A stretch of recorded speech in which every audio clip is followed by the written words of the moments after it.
السلام عليكم، ازيكم حبايبي؟ عاملين ايه؟ يا رب تكونوا بخير.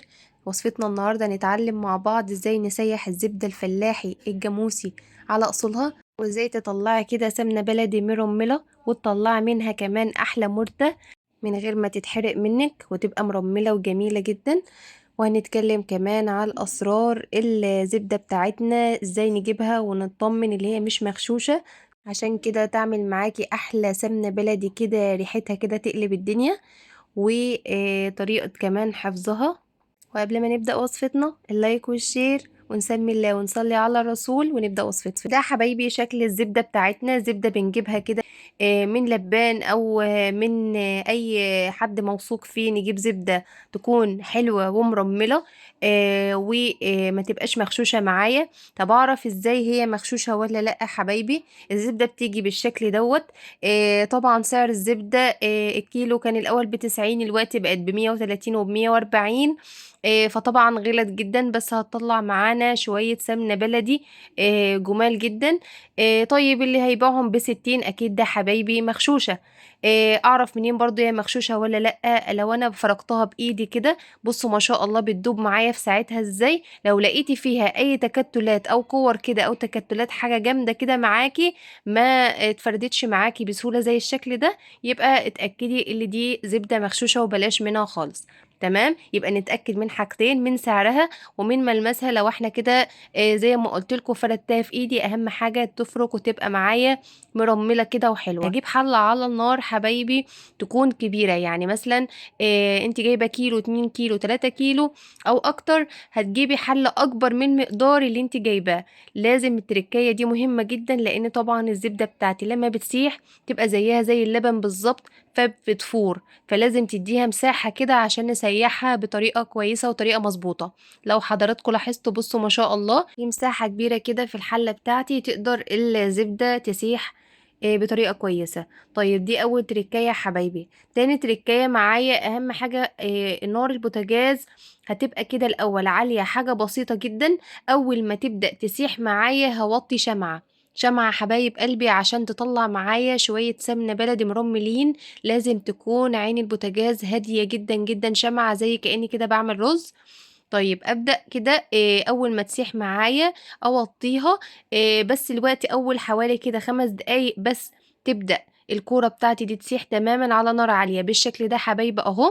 هبدأ كده أقلبها كل 5 دقايق أو 10 دقايق أقلبها تقليبة. في الفترة دي حبايبي أهي خلاص بدأت أوطي النار عليها خلاص، لأن بدأت تسيح معايا بالشكل ده.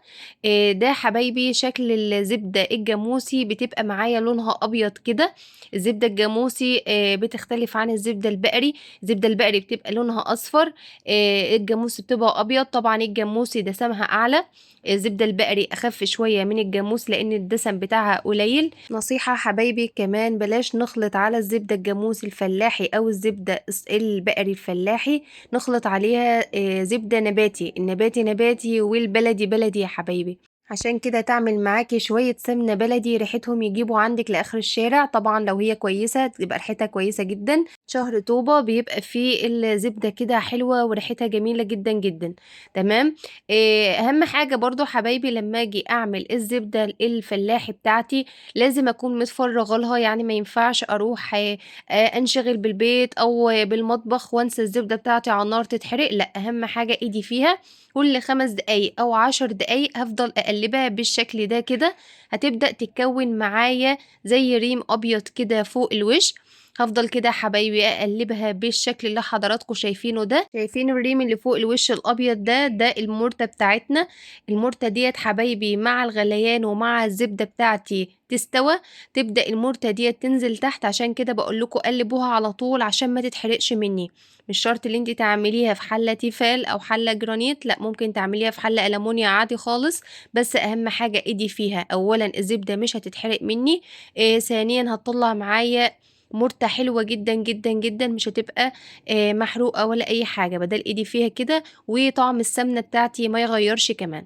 اول ما تبدأ تغلي معايا بالشكل اللي حضراتكم شايفينه ده، هبدأ في المرحلة دي اضيف لها المادة الحافظة بتاعتها، معلقة صغيرة كده ممسوحة من الملح. دي مادة حافظة للحفظ بتاعة السمنة بتاعتي، وكمان طبعًا الزبدة الجاموسي ما بيبقاش فيها ملح خالص، فبتحلّي طعم المُرتة، لإن المُرتة دي بتتاكل لوحدها وبتتضاف على الأكل، بس أنا هنا ضِفت معلقة صغيرة ممسوحة، لإن السمنة البلدي دي ممكن أستخدمها برضه في الحلويات، فما تزوّديش ملح فيها، تمام؟